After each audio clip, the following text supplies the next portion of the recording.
बिस्मिल्लाहिर्रहमानिर्रहीम। अस्सलाम वालेकुम बच्चों।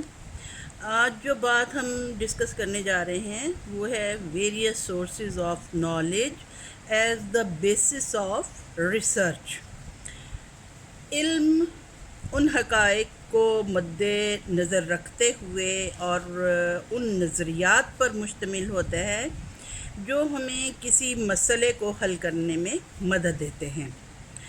ये हक़ाइक़ और नज़रियात बराह रास्त ज़ाती तजुर्बात और सानवी ज़राए या बिलवास्ता तरीक़ों से हासिल किए जा सकते हैं।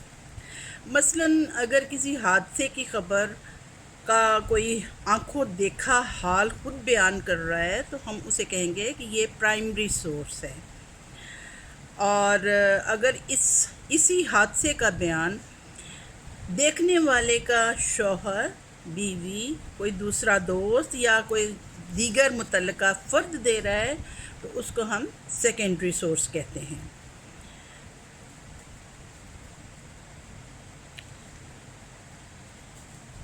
लिहाजा मालूमात के हसूल को उसी वक्त मोतबर करार दिया जा सकता है जब वो चंद आजमाइशों पर पूरी उतरती हैं या हिस्सी मुशाहिदात से उनकी तायद होती हो।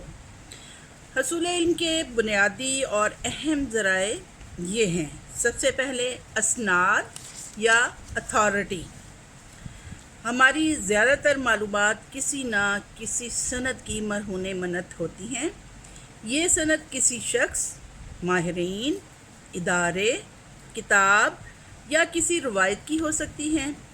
असनाद के बारे में ब्लैक कहता है, अगर हम ये तहैया कर लें कि हम किसी सनद को तस्लीम नहीं करेंगे तो यकीनन हमारी इल्मी ज़िंदगी में नाकाबिले तलाफ़ी नुकसान होता है।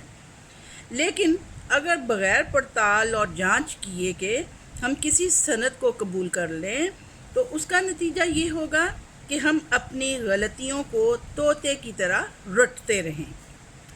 दूसरा जो सोर्स है वो है हिस्सी इदराक या सेंस परसेप्शन। हम हवासे खमसा के ज़रिए मालूमात हासिल कर सकते हैं। इस तरीके से मालूमात हासिल करने को तजुर्बियत कहा जाता है।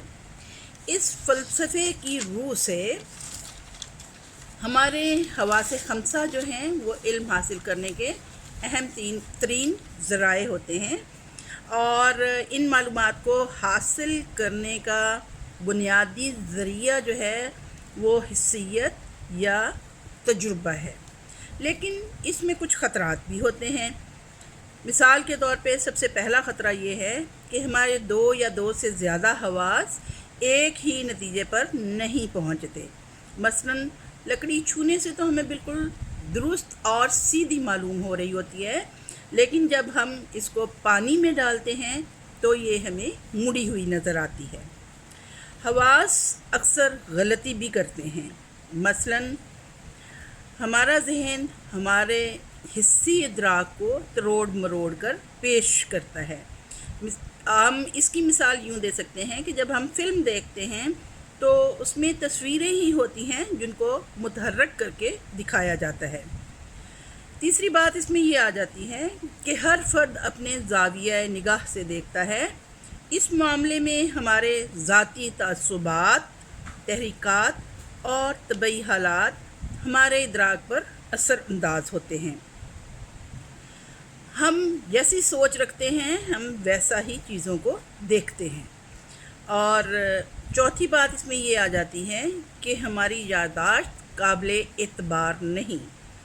ना सिर्फ ये कि हम किसी वाक़े या हादसे की तफसीलात को भूल जाते हैं बल्कि हम वाक़यात को तरोड़ मरोड़ कर आगे पीछे करके भी बयान कर देते हैं।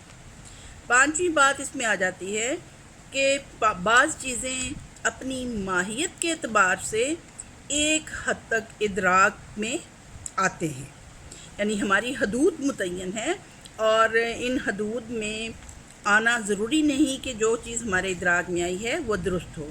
मसलन अगर कोई चीज़ इंतहाई तेज़ रफ्तारी से हरकत में है या इंतहाई सुस्त रफ्तारी से हरकत में है तो हम उसके हवाले से प्रॉपर तरीके से नॉलेज हासिल नहीं कर पाते।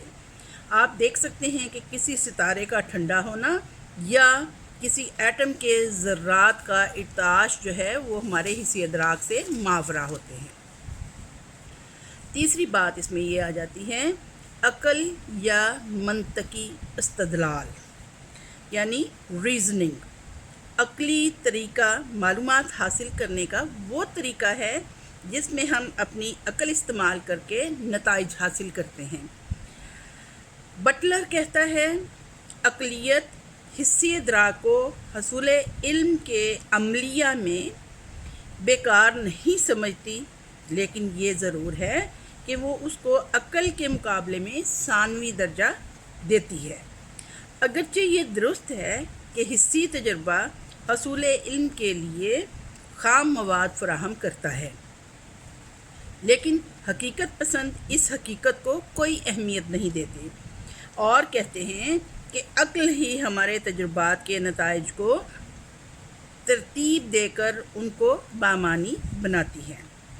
منطقی استدلال کو دو حصوں میں تقسیم کر سکتے ہیں۔ پہلا حصہ کیا ہے؟ استخراجی استدلال یعنی ڈیڈکٹیو، ایک عام اصول سے شروع کر کے کسی خاص مثال کے بارے میں نتیجہ اخذ کرتے ہیں۔